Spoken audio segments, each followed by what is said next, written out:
You see some of these things, and is now being presented to us as preconditions. And we've maybe spoken about what the program itself brings to the larger economy. Is it fair for those who would describe these things as harsh conditions? They could end up crippling the economy, affecting growth, or maybe a necessary evil that we need right now to help us get to the promised land. Thank you, George. Good evening to my co-panelists, Dr. Ali and the gentleman from the CEO, National Chamber of Commerce. Yeah. George,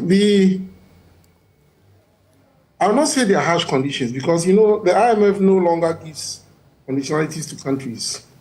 The staff level agreement is to sit down with you and ask you, we all know your problems. What are you going to do about it?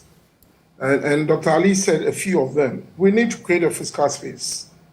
Now, one way to do that is to reform tax collection and other issues relative to how we mobilize our domestic tax revenue, but not necessarily introduce new taxes. So, for instance, Ghana is talking about digitalization. It's ongoing.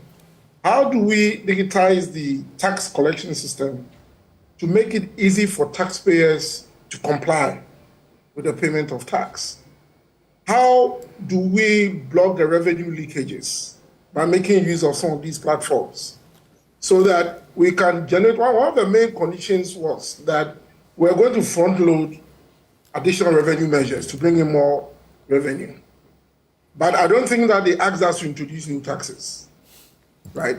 So the issue about what we need to do to be able to get the IMF to come and support us is entirely left to us at our discretion to pursue them. Okay. It's the reforms that they will be looking at how we are able to come up with a credible fiscal consolidation effort to reduce our debt to levels that become sustainable so that we can use whatever space we create to look at the growth-enhancing sectors and invest in those sectors to expand the productive base of our economy. So they didn't tell us to introduce new taxes.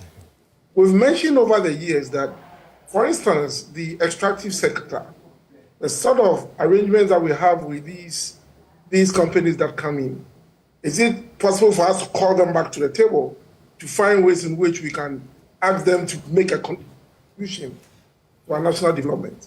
The operationalization of the tax exemption law. Ghana should move beyond using tax incentives to attract investment. When you ask those who bring in FDI, they'll tell you that the list of the incentives is the tax incentives that we give them. They need a business environment that is conducive. So don't give them any tax exemptions.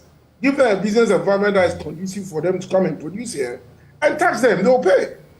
So we should move beyond the introduction of new taxes. I mean, when the NPP was coming to power, they listed some nuisance taxes that they said they were going to take off. Why are they bringing back some of these taxes? So we can rake in more tax revenue without necessarily introducing new taxes that would hurt the private sector. And it's totally unnecessary.